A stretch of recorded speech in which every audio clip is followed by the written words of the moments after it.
Hello, everyone. It's episode 82 of the Strip Poker Night of the Inventory podcast, also known as the final episode of 2023, and it will, of course, be airing as the first episode of 2024.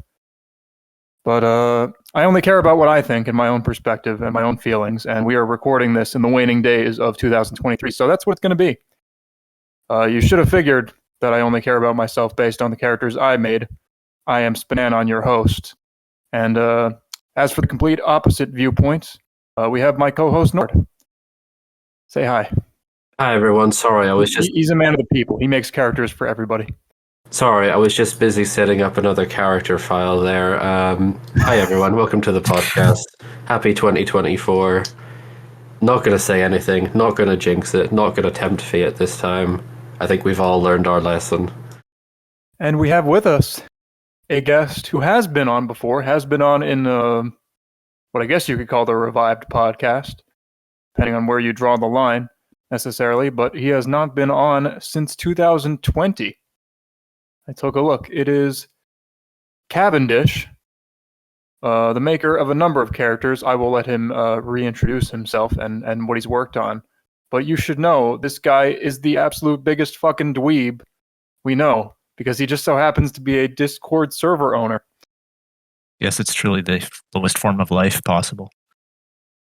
Hi, I'm Cavendish89. I am the writer behind Yuri from Doki Doki Literature Club, and as well as Monica from Doki Doki Literature Club. No, not her original creator.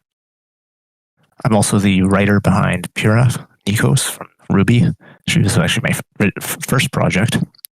I also created the April Fool's character Sex Toilet, or Tony the Toilet Buddy from Better Call Saul.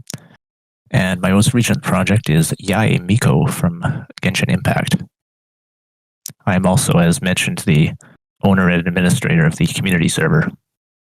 I made fun of you for being a Discord server owner, but according to most people, apparently I should just make fun of you for playing Genshin Impact. That's the story I hear. Yeah, I'm double dipping on the shameful activities. SPNatI's biggest neckbeard, confirmed. Glad to have you on. But yeah, he's a pretty storied figure at this point. Been around a long time, also known as my greatest ally. Sorry, Nord. But we have... Friendship ended with Nord. Cavendish is my new best friend. Nord is a pretty big hotshot himself. He's not only does he make a shitload of characters and co-host the podcast, but he's an actual developer mod. So we got an admin and a moderator, and he's a bit of a he dabbles in coding as well which I will let him take over for now because we have some general infrastructure updates for the game that we'll be talking about. Nor, can you take us into those? Yes. The character editor has just recently had a massive upgrade in version 6.9. Shout-outs to... Nice. Yes, very nice. Nice. Shout-outs to Reform Copyright, Cobrad, and Arian in particular for doing a lot of work for these brand new features, of which there are quite a few long-anticipated features, some of which you could technically do by editing behavior.xmls directly, but now they just work within the character editor. For example, advanced nickname operations. You can now set multiple nicknames. You can remove nicknames from the list of nicknames that one character can call another. There's a completely overhauled banter wizard, which essentially is a tool to let you better track incoming targeted lines, so you can tell if you've responded to all these other characters or not, and keep track of it by color coding them. It was never fun telling people to just ignore that functionality. Completely. Yeah, but previously it essentially just generated a list as soon as you opened it, and it had no way of tracking the lines themselves. Now it actually keeps track of that properly, and it stores it in a different XML file. So it's very handy. I'm finding it quite useful. Catching up on the backlog of targets that comes when you sort of go wide with character development. Even when you go tall with development, you still have a backlog. Speaking as someone who's written more targeted lines than anyone else, I don't use the Banted Wizard and never have. So, good job, Nord. Still, you shouldn't use it. I have tried the new Banter Wizard and it's better, but I'm an old stodgy man. I prefer to do it the old way, I think, still. I'm a SPNatI Luddite, it just needs that human touch. I think it'll be a great boon for newer developers in particular who get used to it from the beginning rather than, well, you've already worked out systems that work for yourselves.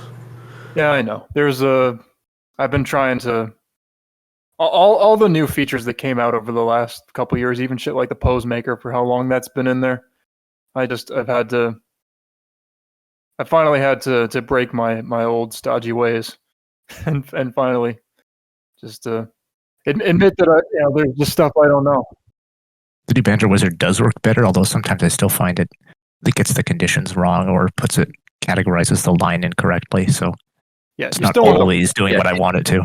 It's the same as using the respond button. You always want to double check the conditions it makes for you because they're usually a little bit wrong or they have more conditions than you would actually need. I think we've all learned from this year of our Lord, 2023, that computers, they can be pretty smart. They're about as smart as a dumb high school student. If ChatGPT is anything to go off of, I'm waiting for April Fool's 2024.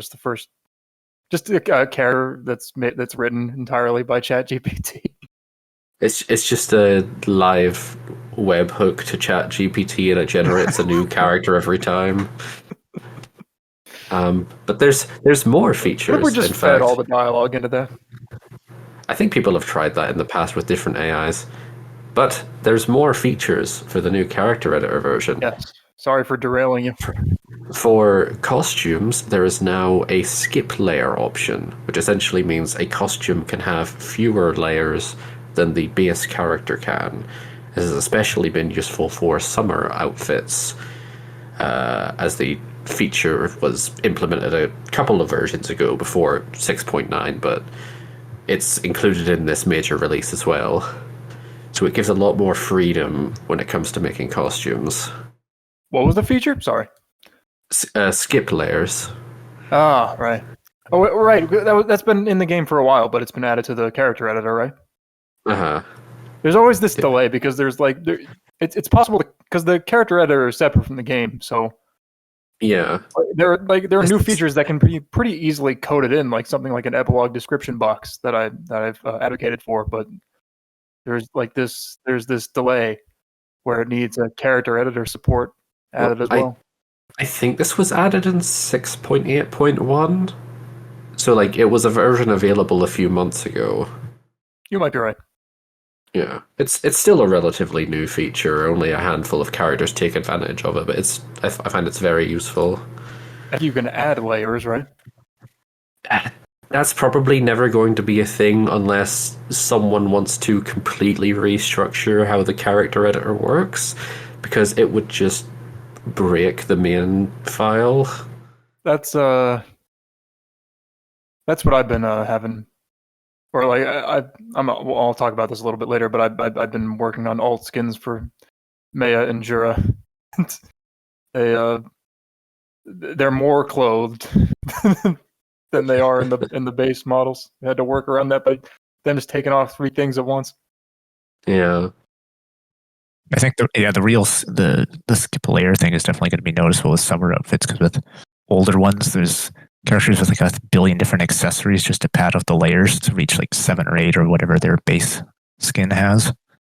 Yeah. Yeah. You're definitely going to see with newer ones, they're just going to probably just do 4 or 5 and not bother with wearing a billion little sunglasses and then flip flops and water wings, that kind of thing. Mm-hmm. Wait, water wings? Is that what you call floaties in Canada? I've heard both terms before. I've never heard that in my life. Nord, you're the neutral ground here. I've heard both. It really is the neutral ground. They're just floaties. Yeah. Water wings sounds more slight, like you're trying to be nice. I don't know. We're not trying to be too diminutive here. I mean, we used to make fun of the little kids who needed floaties. Oh, look at him. Look at him in the shallow end with his floaties on. Boy, I am on a roll and making this take as long as possible. Nord, are there any other character editor updates? There are two. One of them is that it's more of a policy change, but it's included as part of the new character editor version. Characters that have passed sponsorship or that predate the sponsorship process and were on main in the past can have up to 20 megabytes of file size rather than 15. Thank you. You're welcome. Thank you for allowing Jura to have a girlfriend. I'll Advocated for that. Indeed. I'll save a very long explanation of why exactly, but what it boils down to is if my SPNatI political strength behind it. What it boils down to is if you've made it to main, you can be trusted to make good use of the extra 5 megabytes. If you were nowhere close to hitting 15 anyway, it doesn't affect you. And it also means if people adopt older characters and want to rework them, they already have the extra, they have more than 15 megabytes to work with anyway. So it's a small incentive to adopt and rework characters. Do you have any thoughts on this, Cavendish? I suppose it doesn't affect you as you don't handle the art. It is nice that I guess I have extra room in the future if I wanted to go do more elaborate art stuff or make a billion poses for one of my characters. But yeah, none of my characters are really that close to the file space limit, so it's good for the people who need it when they have characters that are more elaborate, like they take up a lot of space, like say Caitlyn, or they just have extremely detailed outfits that with gradients that ramp up the megabytes they need. Or that are two characters in one. Exactly. We'll get there. And the other thing is that, well, there's been a lot of updates to Kisake, or KKL. One half of that is that the character editor now supports version 107 Alpha 4. And there's a lot of smaller updates to that Alpha 4 version that have done things like adding 999 ribbon slots and, most recently, 999 hairpiece slots. The character editor is now able to load those codes as well, so it works just fine with the pose matrix. I remember hearing that back in the ancient era, there was only 20 slots for everything, and it was actually a hack to get it to 99. It wasn't good. We just keep adding nines. Soon we'll have 9,999. And then Nomla or someone will say, it's not enough, I need more hair pieces. It's when people get more, they end up using it all, and it's like, please, I need more. It's the story of humanity. Man's reach exceeds his grasp. How high can we climb before we realize we've run into the vacuum? And the final bit of Isekai-related news then is that there is a native version of it that works on Mac OS now. For reasons I don't quite comprehend, because I've never used a Mac, this version is able to work natively rather than having to run a program like Wine or Crossover and then run the program through that. And our beloved Solitaire is the one who sorted that out. Solitaire is amazing. Yes, podcast editor himself. He also dabbles in coding. Solitaire is amazing. I love Solitaire. God, Solitaire is so smart. Solitaire is amazing. I love Solitaire. So ends the 30 kilobyte PDF manifesto he posted for all the talking points. I'm not sure if he wanted us to read this verbatim, because he would have to edit it later on, and it would probably take about 20 minutes to go through all of them. Nord, have you skimmed this? Can you give us the TLDR? I just did. He goes into the nitty gritty of, I guess, why it doesn't work on Mac. Yeah. one point he mentions is that having a native version makes it accessible for more developers because they don't have to go out of their way to get this, intermediary software just to get it running. The only downside is that the Mac OS version of KKL doesn't yet interface with the character editor, but that shouldn't impede development too much, from what I gather. I mean, if it comes down to it, a Mac developer could make all the codes themselves and then send it to someone with a PC, and they can run it through the character editor. Well, it's just like old times. Just send all your codes up to ARMdress so you can run the Python script. Yeah, let's dust off TitanPad. We're bringing it back, boys. Fanfiction.net. More things change, the more they stay the same. So this is, after all, the final episode of 2023. You know what that means? What holidays just passed? Go for it, Nord. Christmas. Kwanzaa. I'm sorry, I speak American. Xmas. Take us in. This is the Christmas skin lightning round because we've had quite a number of new Christmas outfits this year. And breaking away from old trends, it's no longer exclusively red dresses and Santa-themed attire. There's a little bit of that, but it's not the overwhelming majority. Windows is currently frozen. Please. Should have gone Mac. How dare. Okay, there we go. Spooky Festive is our first costume. Quite simply, I think all it does is swap out the knife for a Santa hat. And I think that's a reference to how she can actually appear in her source. What are your thoughts on this? I have to say, it really does save on file space. Because it's only the first layer that's different. I guess so, but that's like... I mean, I guess both costumes are technically online at a time. Nord, you probably know more about that than I do. From a technical perspective, I think it's just one layer, and then it reverts to the default appearance. I'm trying to remember... But I mean, like, file space concerns, because, like, Jura got an alt skin that replaced all of her images, and that's a lot of extra file space, because she's big to begin with. Yeah, it doesn't take up twice the file space for someone like Spooky, because it's just one layer's worth. Do the mods have any concerns about that, or is it basically just don't make it bigger than the base character, or what? Essentially, yes.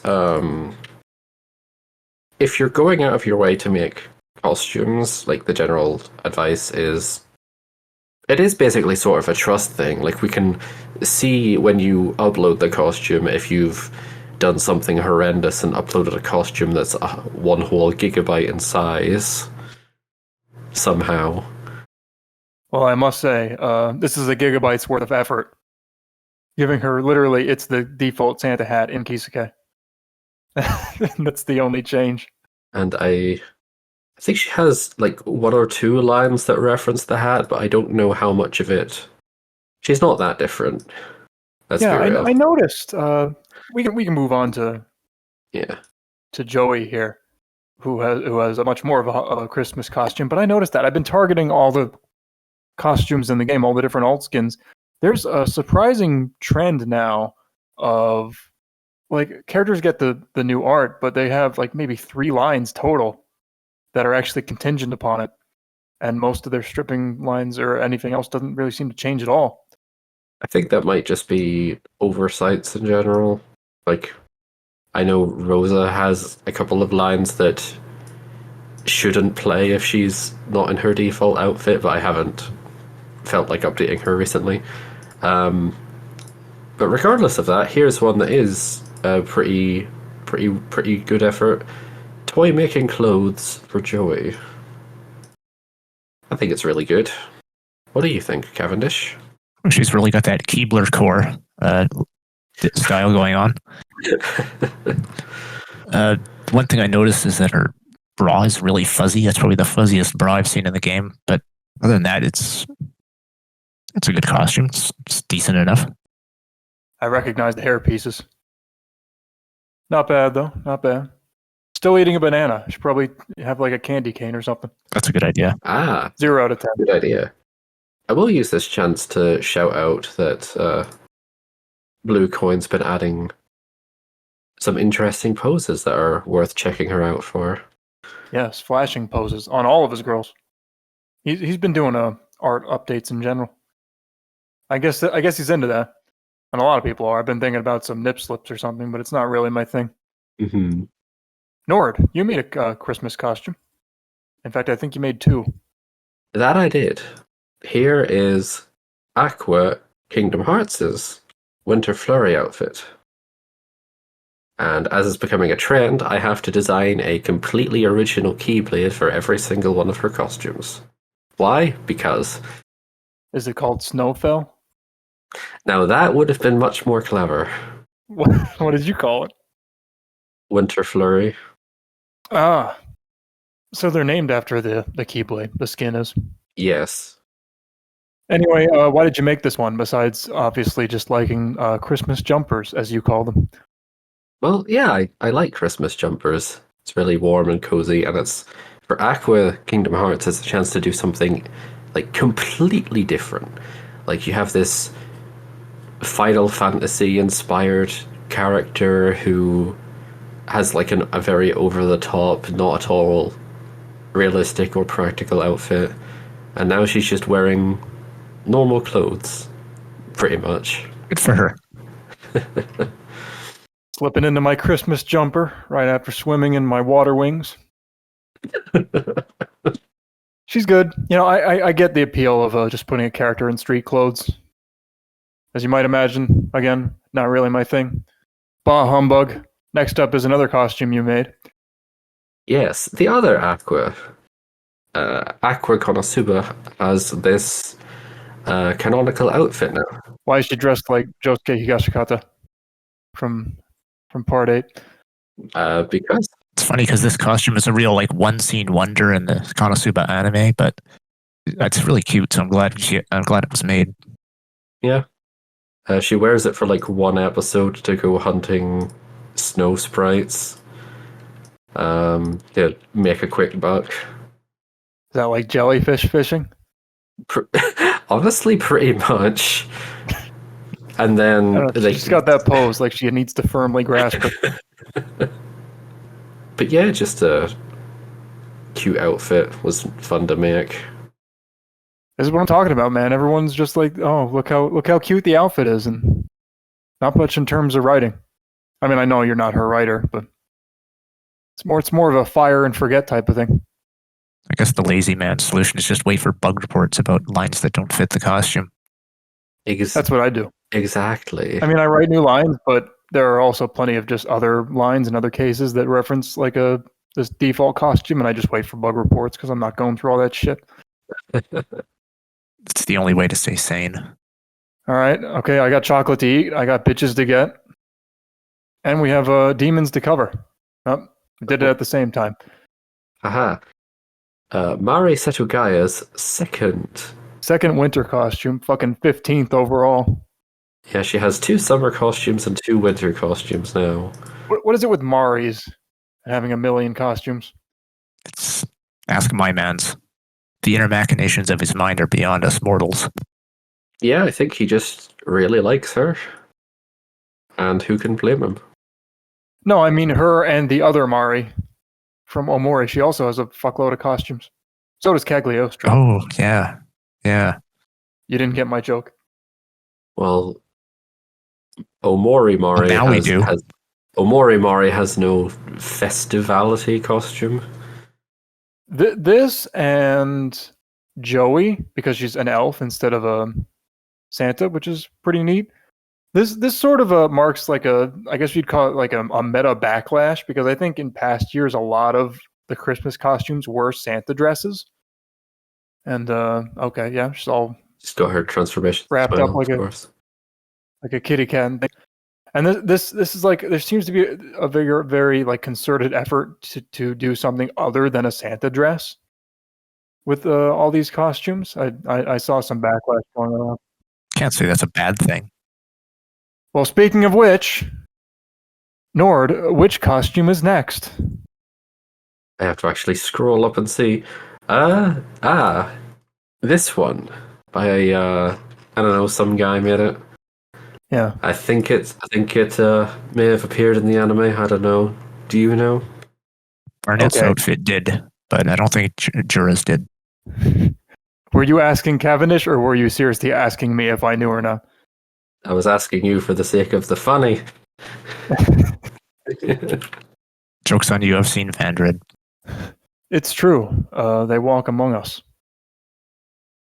So this is Santa Jura. That is the actual name of the costume. This was a piece of promotional art by, I think, a guest artist, not the normal one. I posted the art here. Nice clean scan of it. I found it in an art book.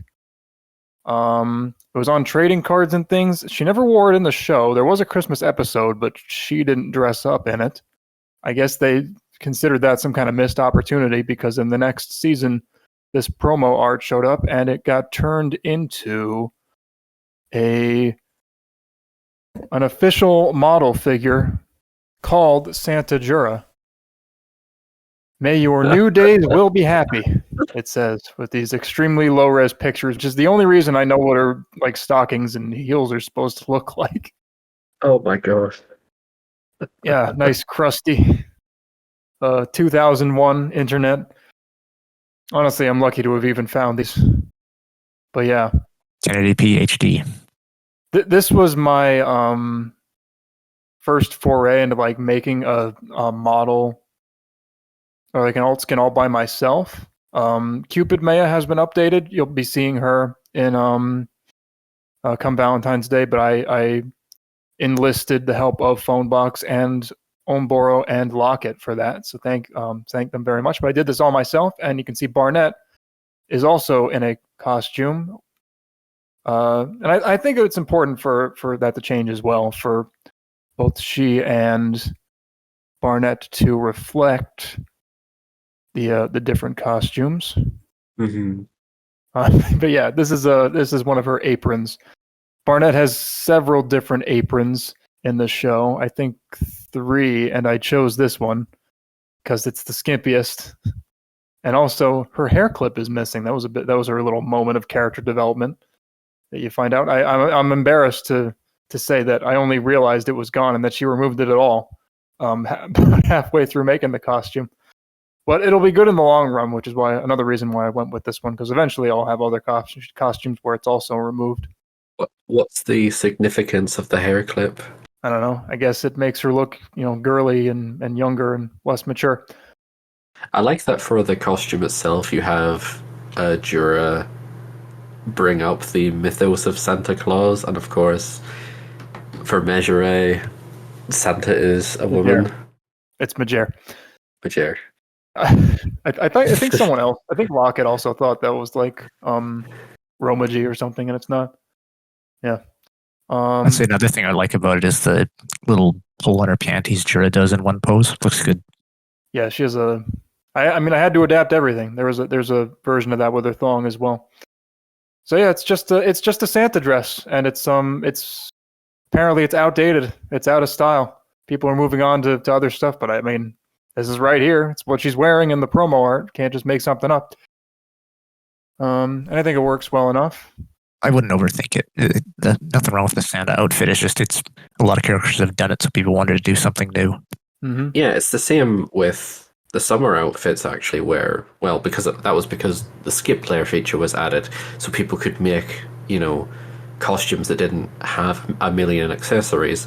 So now you just get straight up swimsuits. With this, it's the sort of same idea of, okay, we've had a dozen, red dresses or the like. Let's do something different this year. It's probably the sluttiest Santa dress. It's not even really a dress. It's just booty shorts, or technically a romper. It's just like a tight little one piece with like a shawl and things. Some of the details could be better, like the texture and like the construction of the shawl itself. But it was just a one-time thing. I could always improve it in the future. I think it was a nice opportunity to give Barnett a different gun. I think she should have a different gun in all of her alt skins. That's definitely the plan. That's a nice touch, yeah. Show off her. Give her an AUG in one of them. Doesn't she have an AUG in the show, the Austrian assault rifle? She has a lot of guns. She has like a Colt or like X-Commando rifle or some bullshit like that. XM15. Yeah, they're all like real world firearms. Just kind of a nice touch. Nord's trying to move us along here. She gives an AUG to Jura. Jura fires that one. Yeah, that's what I remember. Jura fires it. Yeah, there's a lot of different ones. But yeah, do you want to talk about that last last costume? Slightly late edition, but arrived before Christmas. Toph's glorified moose lion outfit. Yet another not a Santa dress. I think this is actually untapped territory, like a Christmas onesie or a wintry onesie. And Avatar: The Last Airbender is very strange in that there's a lot of like hybrid animals, and there's jokes made about how like the king of a place has a pet bear, and it's not like a gopher bear or any other funny hybrid like that. It's just a straight up bear, and they think it's weird. So the moose lion is an animal in Avatar land. So that's the general idea I gather Spaceman has gone with. And of course, once it comes off, there's the funny t-shirt. Let It's Now. And the funny moose knuckle I see as well. Let It's Now or Let It Snow, the great debate of our time. Oh boy. So yeah, she's cute. To spend another 5 minutes talking about Jura's costume.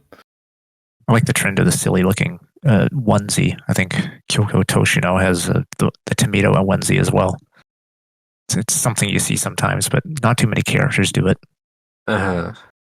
Anyway, yeah, those are the Christmas skins. All pretty well done and entertaining in their own way. Spooky's a little goofy, a little simple, but apparently that's the joke anyway from her game. So that's kind of funny in its own way. I don't know about all of them, but I mean, I brought up that point about writing a bunch of generic lines for that costume specifically because that's what I did for Jura. She has all new stripping lines, which might get overwritten by targets, so try to play her with, I don't know, I guess some characters she doesn't talk to all that much, so you can see the new lines or worked hard on them. Putting Jura aside, I think my favorite one is Toph's for like amount of effort put in. Mm-hmm. And I do have to put you aside because you've done, 2 models. Did you have you played with which ones have you played with? Have you played with Jura's? Did you like it? I played with Jura's and I liked it. Yeah, very high effort. A lot of lines related to the costume. Thank you. I played with it the day after it came out, but I can't remember my experience because I was pretty tired. I kind of cut you off there, but yeah, I had to try to think about it because like she doesn't wear it in the show, so I had to like make shit up to some extent at least. But I figured her thinking Santa was a woman at least makes some kind of sense. Because otherwise, like completely unchanged, just that commercialized image. It's just an old lady. Their old captain even dresses up as Santa. Kind of gives that impression. This is revisionism of the Christmas canon. True. So yeah, please enjoy the Christmas costumes in January, right after they've ended. Timely as always, the podcast. And yeah, I gave Jura some white panties as well. Download the offline version and play whenever you want. Exactly. I'll do a twofer and demonstrate these white panties in the profile butt pose I gave her recently. It's now the Meia and Jura corner. Go play them. Go play updated Cupid Meia. Get your Valentine's in early. Also, I made a third butt pose where Meia's spreading her ass. Why? Because I like it. Shut up. Anyway, I think it's time to move on. Go play with them. Look at their butts. I don't know about you, but that was just the definition of a lightning round. We're just knocking these out super fast. Definitely not going long at all. Moving on from the lightning updates and Christmas skin rounds to move into the main roster, or rather the testing roster edition. Some of them might be on main roster by the time we talk about this. First off, I'd like to bring us back from this break by saying that you should go play with Meia and Jura and look at their butts. But in the meantime, if you're more of a boob man, boy, do we have the ninja for you. This is Sheena. I think it's Fujibayashi. Sheena Fujibayashi from, I think it's Tales of Symphonia. Yes. Who is a main roster character, or was. She's been in the game for quite a while, and she has changed hands a lot. I have to say, like, she went through multiple iterations.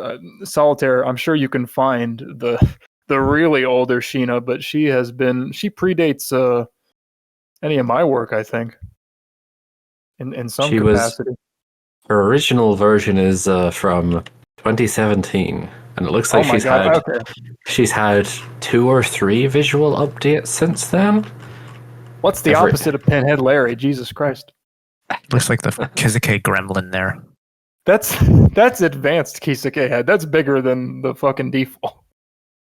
She looks like she's giving Trixie a run for her money.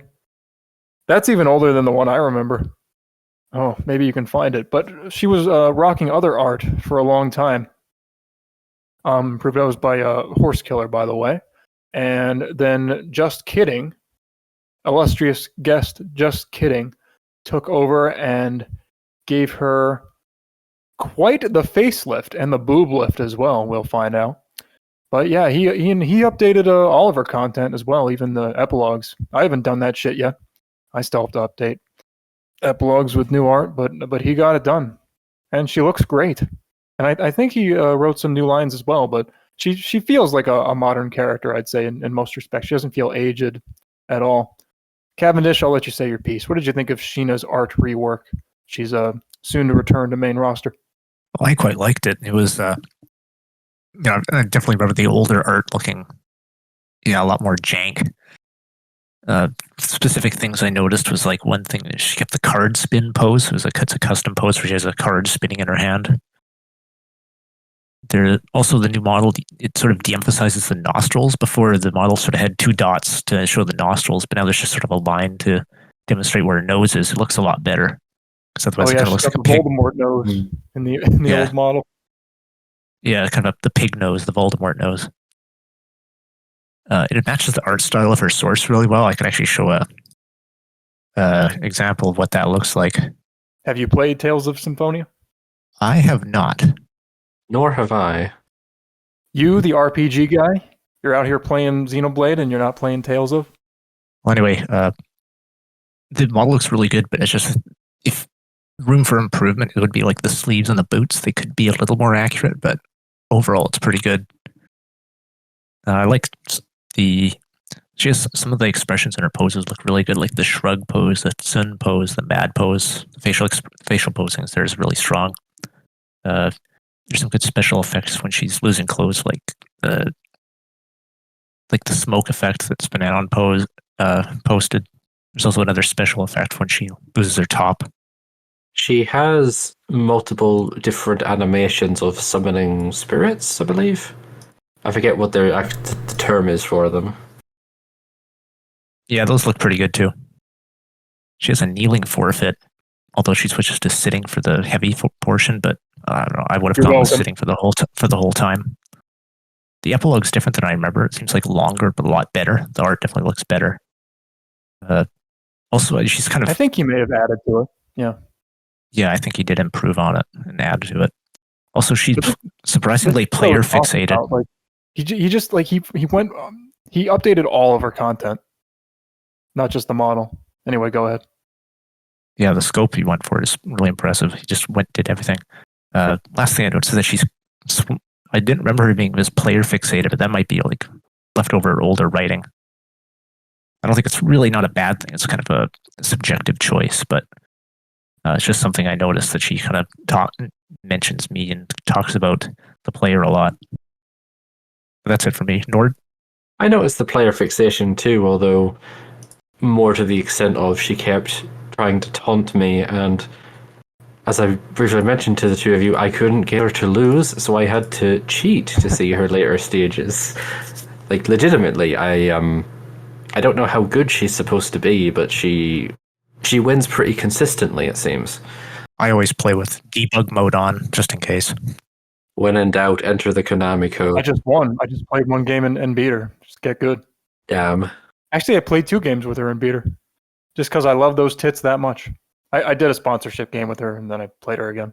See if my sponsorship was fulfilled. Mm-hmm. I was the one who told them to make those sitting poses because I wanted to see her butthole. And I guess in an act of defiance, there's one pose where her pinky's still in front of her butthole, so I couldn't see it. I just want to get to know her, okay? She doesn't have the kind of pose you would normally ask for, does she? But I imagine you. Oh, a butt. Exactly, but I I guess imagine not. you. I noticed none of the girls at my test game had any butt fangs, and now I just consider that a model flaw at this point. Damn. They're so good. They do so much. Just those little fangs, those little ribbons. They go a long way. Continue.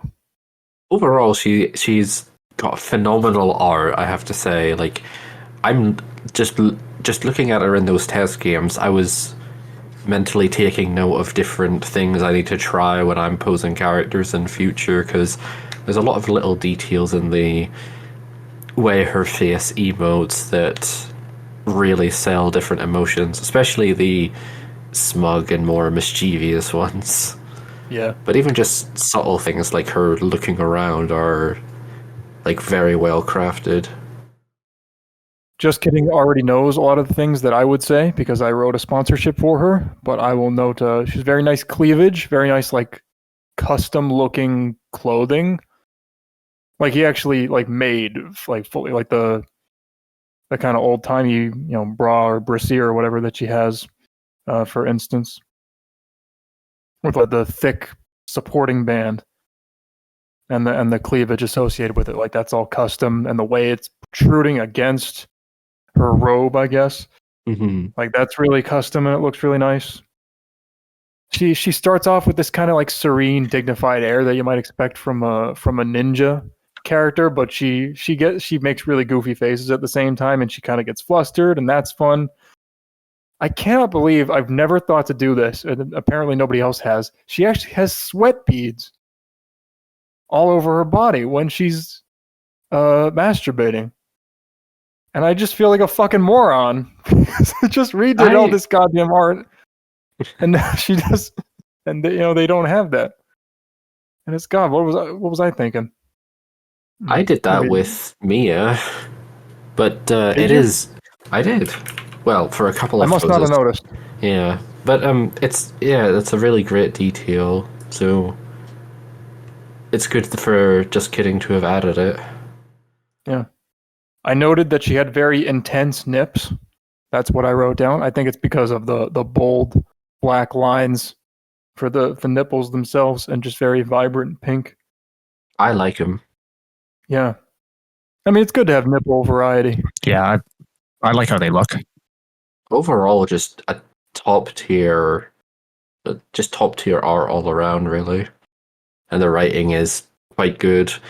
I'm not really sure of how much has changed or needed changed, but I would say it's a good thing if like her writing still holds up, and if not, it's impossible to tell because like all her writing is the same level of quality. Yeah, he did a really nice job with her. She doesn't feel antiquated, even in the writing department, so it's serviceable enough. The kneeling forfeit was lame, so I had him change at least a few of them. Kneeling is always bad. Don't do it unless you're a male. At least give them a knee pad if you have to do it. Give her a little pillow. Give her a little kotatsu. Oh, the one big art criticism I have is just she has like invisible cleavage. I don't know if she's using like some kind of ninjutsu, but how are her boobs being held up like that? You don't have cleavage when you're naked. They hang apart. Boobs repel each other, just like electrons. Cav, you're a STEM major, you know. I can second that. Yeah. This is a known fact. Boobs cannot intrude on each other's space. You can't have boobs occupying the same space. This is what happens. They deform. I don't know what's up with that. It looks weird and distracting. I wish you got a little bit more feedback on that, but I mean, they are very nice boobs, so I'll let it slide. I hope he continues working on her a little bit more, although I think he's going to get back into Yae and what's her face? Sophia. Anyway, very well done overall. Now, Nord, I know that the agenda says, it may say that we have 2 characters left to talk about, but we actually have 4. And 2 of them are coming up right now. We were talking about Xenoblade a bit before. That might have been off the record when we weren't recording.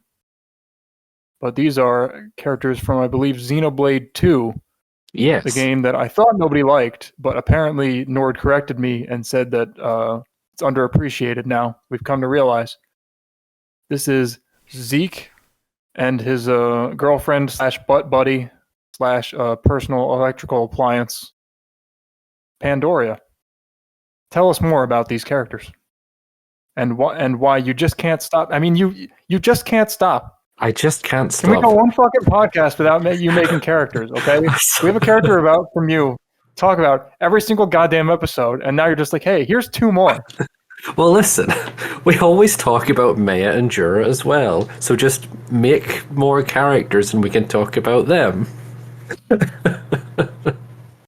Okay, it's my show, all right? Sorry, We're going to talk about Meia and Jura's butt every time, and you're just going to have to deal with it. But this shit, I didn't shove them into the same slot. Actually, I kind of did. It doesn't matter. Talk about Zeke and Pandoria. Do it.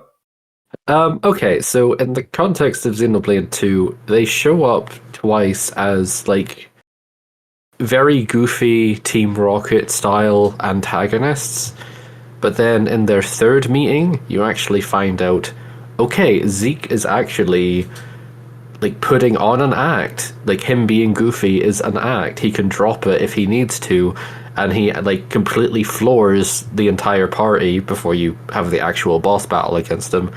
And you find out that he's actually the Prince of Tantal and was tasked with going after Pyra and / Mithra to make sure the person using Pyra / Mithra was a good person. And when they judge that Rex is a good guy, they join forces with him, and Zeke becomes the 5th playable party member. Don't ask me. No, I'm just trying to remember. I think it's the 5th. Oh, yeah. Pandoria is his blade, which in the context of Xenoblade 2 means she's basically a robot that comes from a crystal.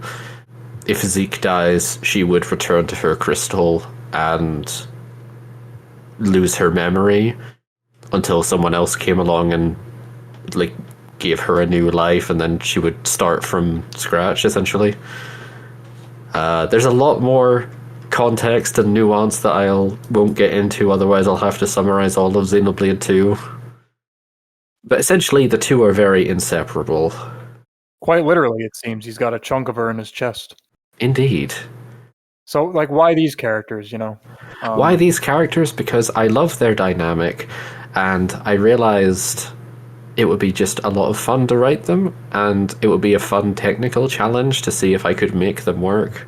You're at that point in your artistic career. You're just challenging yourself. Hey, I've always been at the point of, okay, I'll challenge myself to do something completely different and bonkers next. It's just like a year or 2 ago that would have meant, okay, I'll write a Scottish character. Now it means I will write 2 characters at the same time in one slot. And they're like a Manzai duo, right? Yes. They're usually silly together, but Pandoria is most often the straight woman to his buffoon. But she also, like, copies all of his Tunabu tendencies. And, like, whenever he poses, she's in the background copying him. And not even, like, to mock him, but, like, endearingly so. Mm-hmm. So, I'm curious to know what the two of you think of their SPNatI implementation. Cav, go.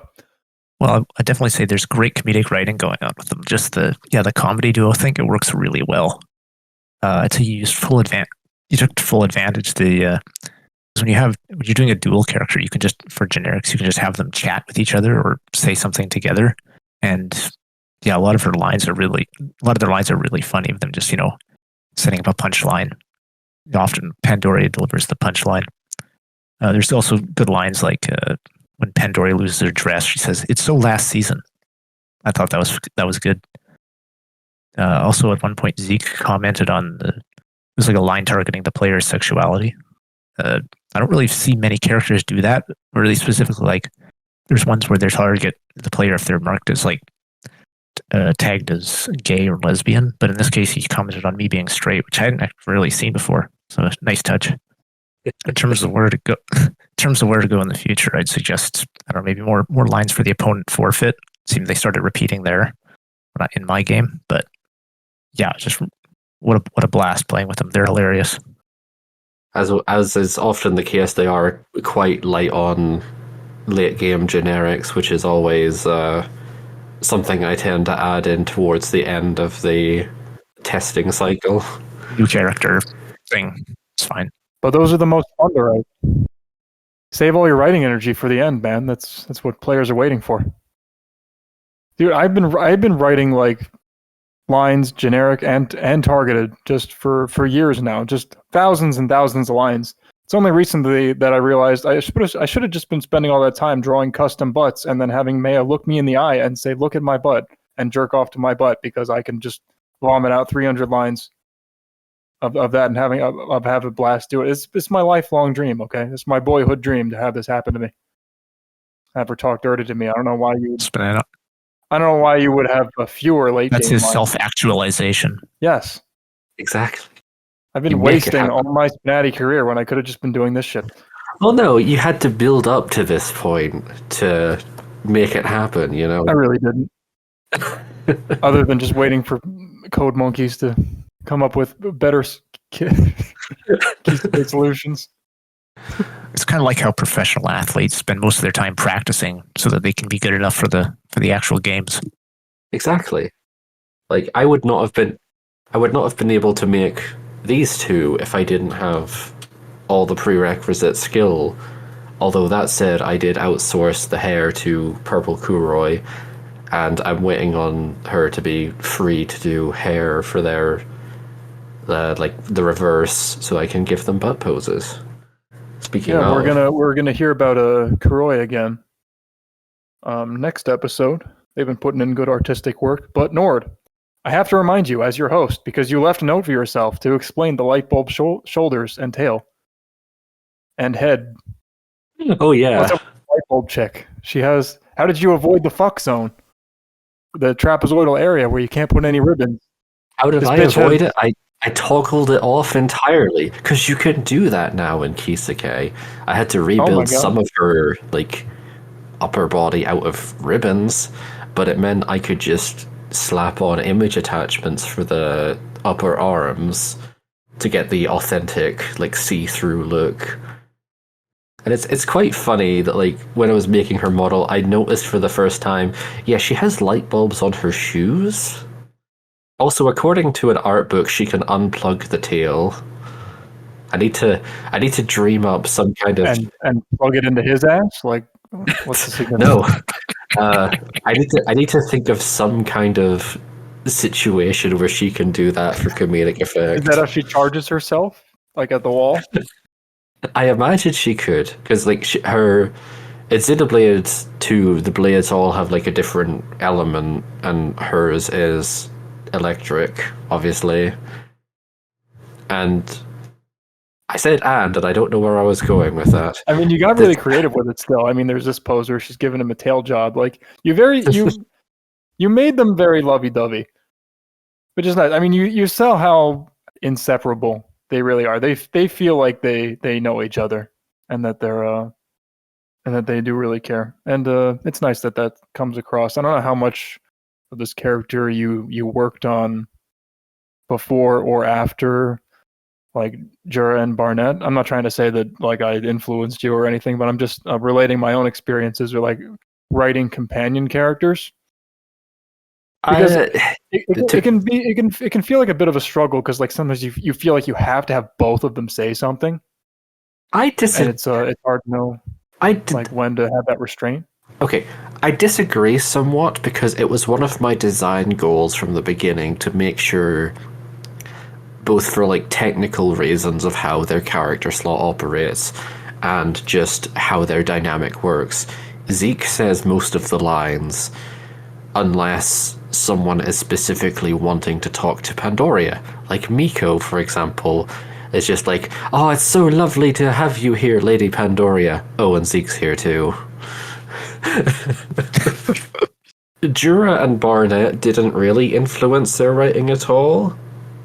What you did with them is good, but Zeke and Pandy have an entirely different dynamic going on, and Barnett obviously leaves for large stretches of the game, whereas Pandoria is always there. The only thing that really reminds me is the lovey-dovey aspect of it. Mm. But even then, yeah, it's a little bit different. All right, I know you're holding something back, so come on, hit me with it. Hit me with the bad cop energy. Don't act like you fucking know me. Actually, I think I have very little criticism.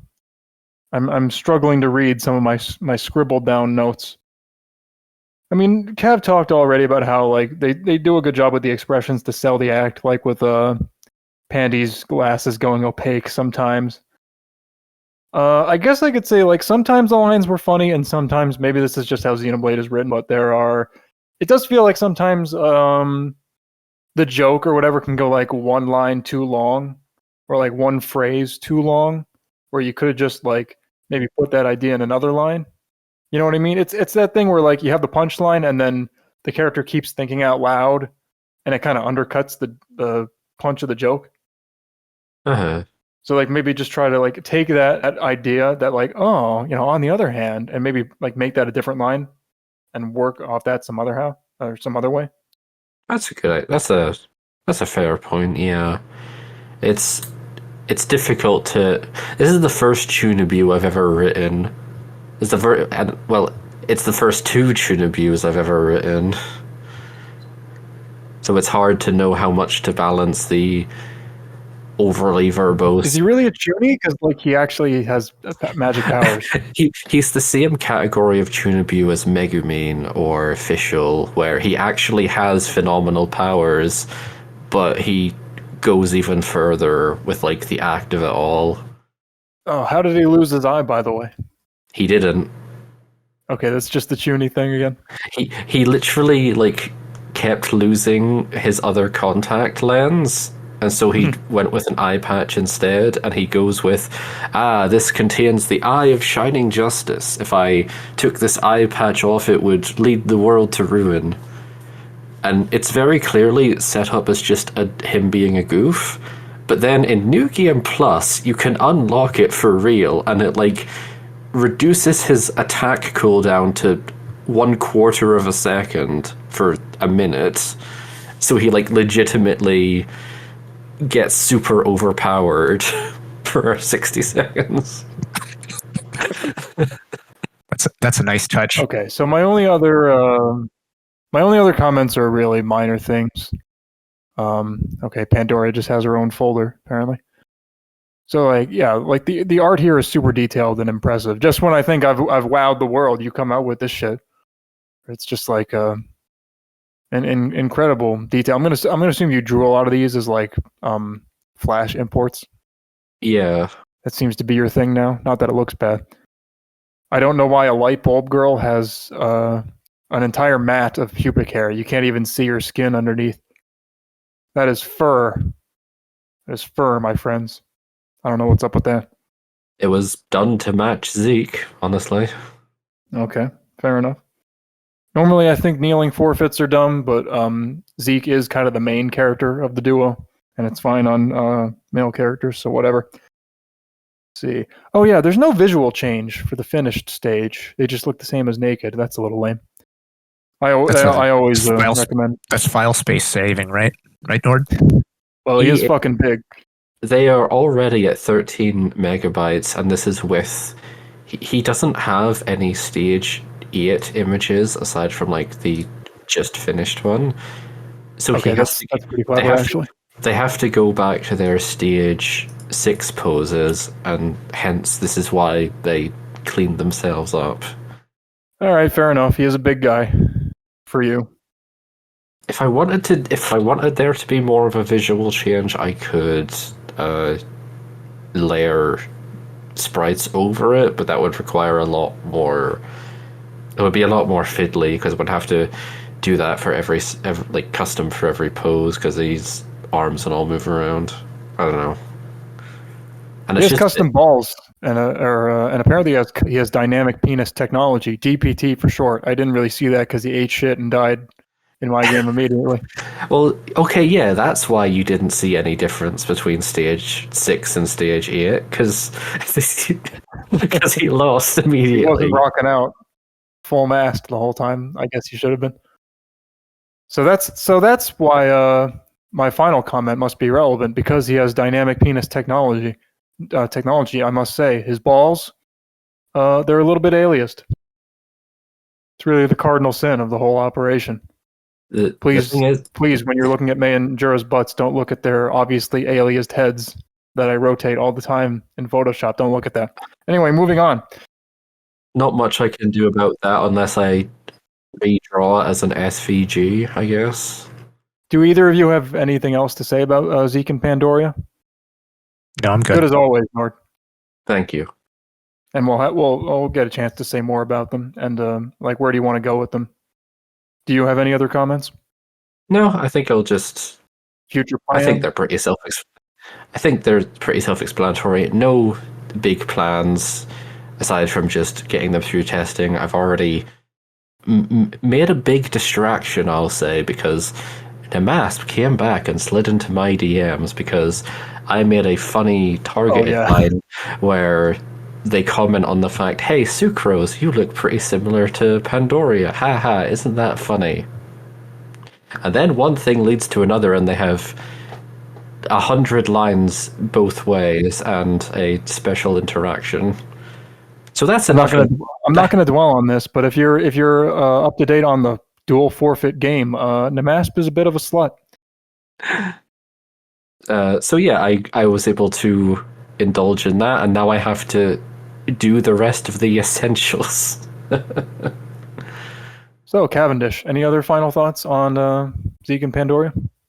Nope, they're good. Keep up the good work. All right, that was your last chance because now you're on the hot seat. Our final character for the day is another dual character. We've talked about Yae, the ninja girl from Mystical Ninja Goemon, and talked about Toyosatu Mimi no Miko from Toho Project, and now they have joined forces as the dual character Yae Miko with a special guest appearance in Genshin Impact. So, poster right here. Cav has been cooking this up for quite a while, and Cav, tell us all about this character and what her deal is, and why. Where do you get the fucking nerve to just mash two existing characters together and call it your own work, and give her own folder space? And they don't even look anything like the two characters. I mean, I know. Did they like do the fusion dance? I kind of see Miko in it a little bit, but she's taller than both of them. Well, as for the nerve of just combining, ask not the pigeon why the eagle soars. So in Genshin Impact, the third nation you visit is Inazuma, and the main storyline for that, one of the key players is Yae Miko here. Also known as not Japan. Yeah, exactly. Inazuma is Japan, heavily inspired by Japan, down to being ruled by a shogun, having a sakoku decree that closes the country. So anyway, Yae Miko is the Guji, or chief priestess of the Grand Narukami Shrine, which is like the main shrine in Inazuma that worships the Electro Archon. So Genshin Impact works on the Avatar The Last Airbender system of each nation having a specific element. Inazuma's is Electro, or lightning. and it's ruled by the Electro Archon, also called the Raiden Shogun, and a bunch of other names. And the Grand Narukami Shrine is like the main place of worship for her. And Yae here is in charge of worship. She's also the Archon's familiar. And she also, as a sort of a side project, operates Yae Publishing House, which publishes light novels. You could sort of consider that to be a fantasy counterpart to Kadokawa, the real-life publishing company. The one that flags all my YouTube videos. The very same. She is a kitsune. She's about, we know from the number her having 5 tails that she's about more than 500 years old, but probably less than 600. In terms of personality, well, if you play her, I think you'll figure that out pretty well. She's very full of herself, very confident in herself, likes to have fun and tease people, likes to be entertained, gets bored if it finds most other people boring, unless they have some sort of interesting quality of them about themselves. And she also enjoys snacks and fried tofu. Any other questions? How's your day going? Excellent. How is Yae Miko's day going? Probably pretty good. Why this character? You'll have to ask her. She checks a lot of my boxes. What can I say? You're going to have to go through what those boxes are. She's very, very, like I said, I like the confidence she has. I like that she's generally just a pretty funny character in general. Like, there was one limited time event where she's talking to the player character as well as the Raiden Shogun, and it's mentioned that she did beat the Raiden Shogun at a card game, and Raiden says something like, I only lost because of you and your little tricks, and Yae responds, well, maybe if you got out more, you'd be able to pick up on that kind of thing. So she says something to the effect of like skill issue plus touch grass.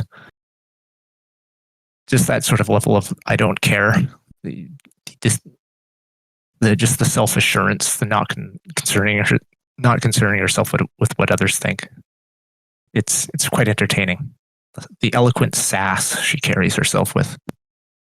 Pretty milfy. She's pretty hippie. I think her hips are wider than her shoulders. Goddamn. Definitely earning that curvy tag. Who did the art, by the way? So her model is by Neume. I put out a bounty for her like almost a year ago now, and he was the one who finished it. Her posing was partially done by Bullet Shock, and the rest was done by, you're not going to like this, spnanon, Nord. This is why I show Meia and Jura's butts every podcast, just to even the score. Every character is a Nord character. All I'm saying is, I'm marriage material. You know, I can stick with one girl. Yeah, I just throwing it out there. I just chipped in for the stripping poses, which was the last thing Cav needed to get her testing ready. Bullet Shock did the... I was about to compliment her stripping poses, actually. She was very hot stripping poses. Nice job. Oh yeah, I'm very happy with them. But yeah, Bullet Shock did the majority of the posing work, and Neom has done a fantastic job with the model. He always does. But before I let Nord say his piece, is there anything like, you know, where do you want to go with Yae Miko, Cav, or like, is there something you think still needs work? Oh, definitely.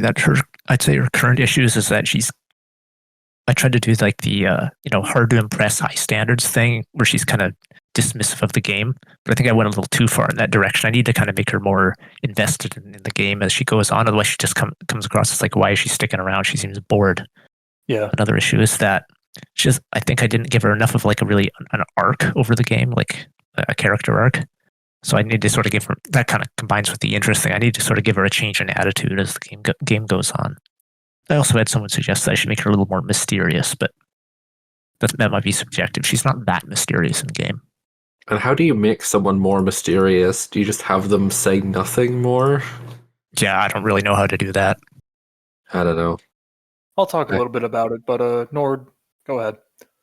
I think criticism-wise, you've hit the nail on the head of what I would have said, where it feels like she's not at all well, not that she's not at all invested, but she's not as invested as she should be compared to how she is, like, at the very end, where she's like, you know, gets very frightening when a guy's about to finish, which is hot, by the way.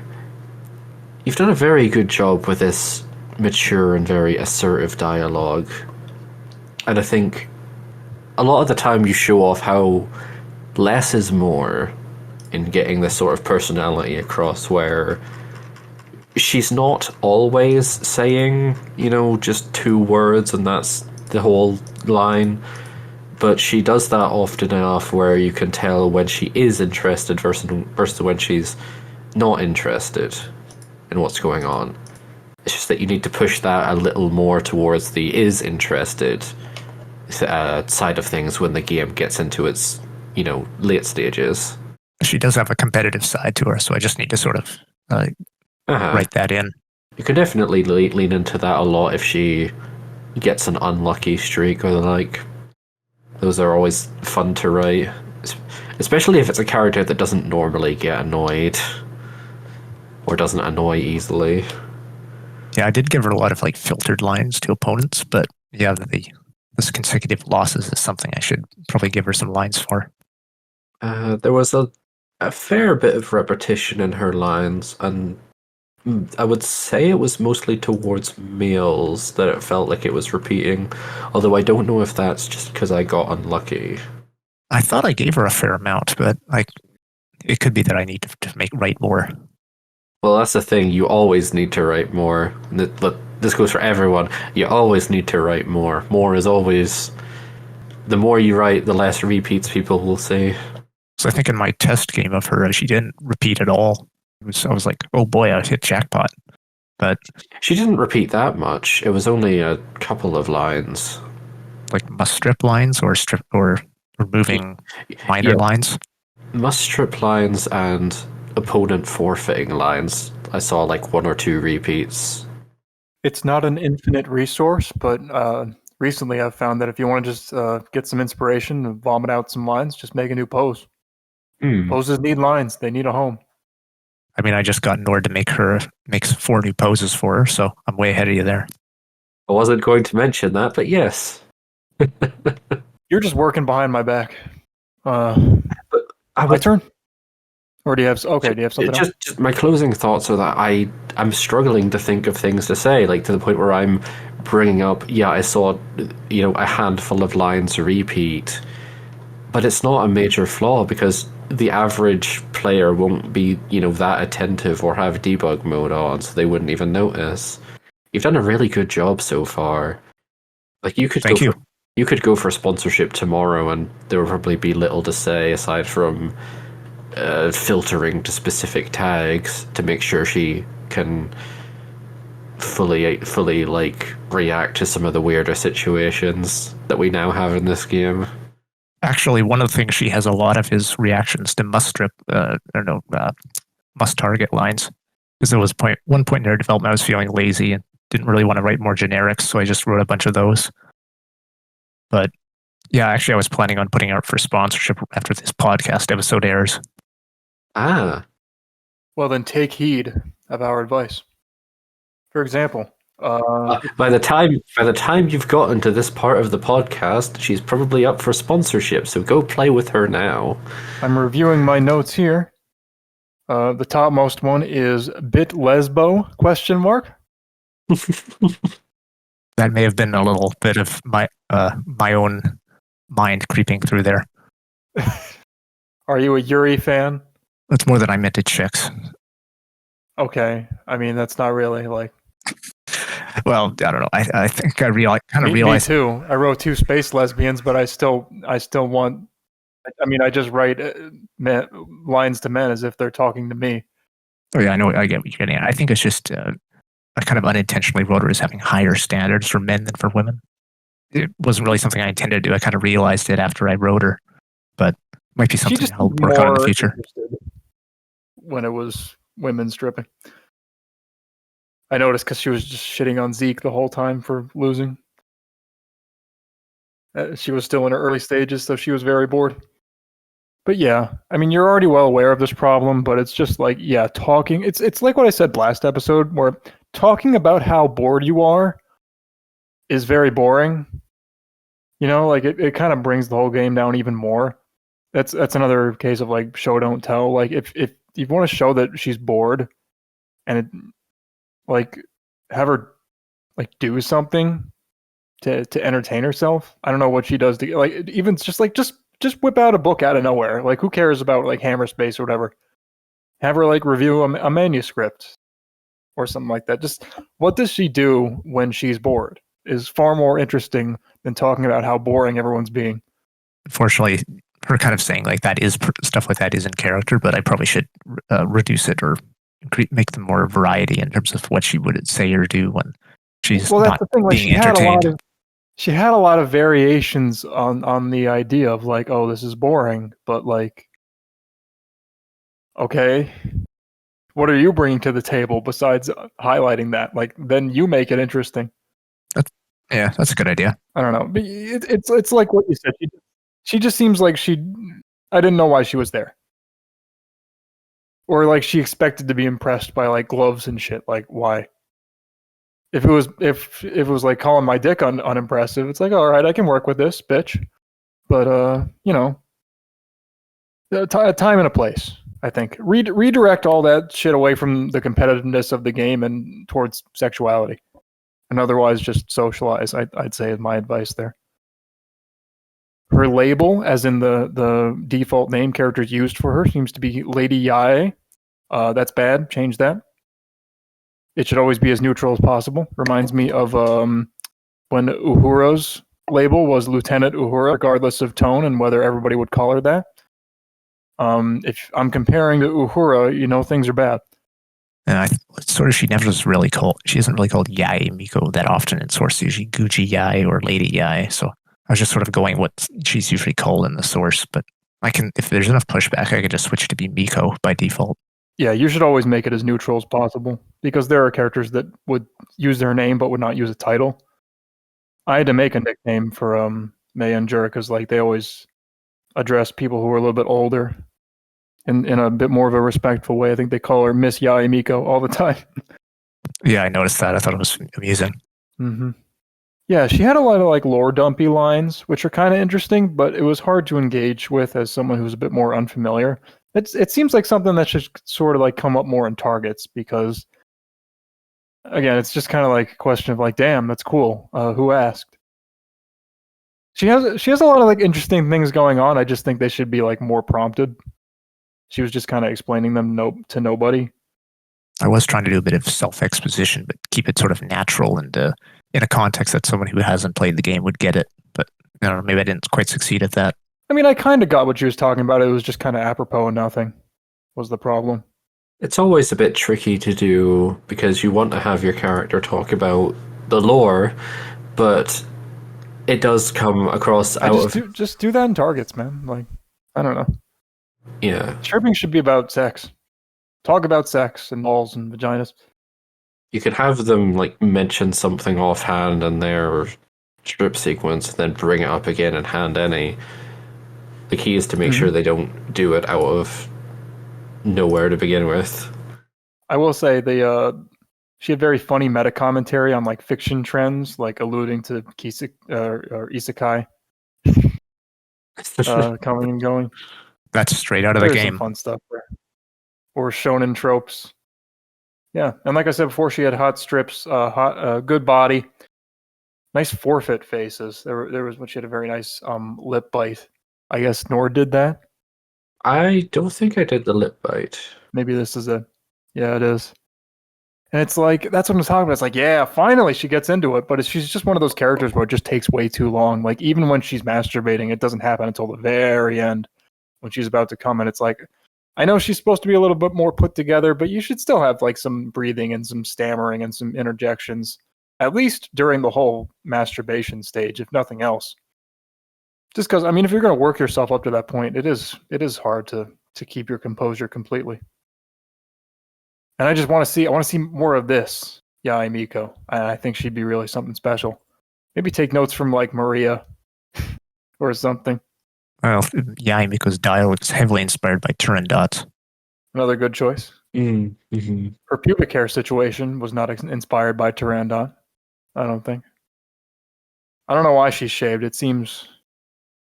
I know you like shaved, but even me, occasional proponent of shaved, it doesn't seem to make much sense for an immortal, ageless kitsune from Japan. Famous for their shaving practices, as we know.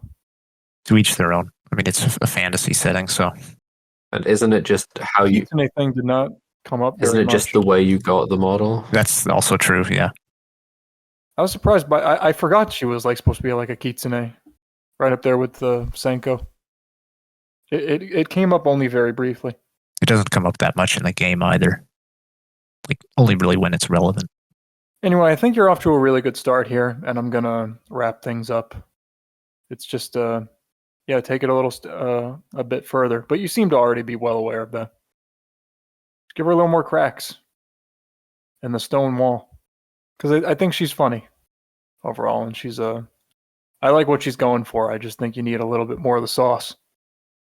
Anything else to say, or? There's always more to say, but there Overall, isn't necessarily more time. Overall, I really like her, and We have already gone on long enough. Do you two have any final comments on Yae Miko or of any of the characters we've talked about today, or the updates, or the Christmas skins? overall, I really like Yae Miko and would love to target her extensively. My DMs are open for that if you like, or just we can do the back and forth gradually. Yeah, sounds good. I'll send you a DM sometime. Uh-huh. Are there any characters you really want to get, like major targeted banter going with that you haven't already? Probably a good idea to target the other Genshin Impact characters already in the game, just because players would expect that. But Sucks, doesn't it? It's like an obligation. yeah, well, I think as long as you remember you're doing it for fun, I think it's not too bad. I mean, it's almost as bad as making a Fire Emblem Three Houses character with how many Genshins there are in the game now. You come in and yes, I have 7 other characters to interact with and respond to. Hey, Yeah. I mean, when I started, there used to be at least something of an expectation that you really would target every unique situation in the game because there were few enough of them where that was actually kind of a reasonable ask. Still collecting some residuals on that. Now I think you're a little bit more free to not focus on targets as much and just kind of do what you want. Now that we've all gotten good at art, that can kind of carry us a little bit more than reacting to things around us. Oh, long podcast episode for a long tenured game. We've been through thick and thin. We've been through I guess 7-8 years at this point, moving into 2024. Who knows what awaits us? The podcast itself, the revived podcast, started in 2020. It's been going on for 4 or 5 years strong now. Mm. What do you think the future holds as we end? Oh, I said before I don't want to jinx it. Cavendish? I'm also not one to tempt fate. I don't know what's going to happen. I know it's exactly what's going to happen. More alt skins, more butts. More Meia and Jura butt poses.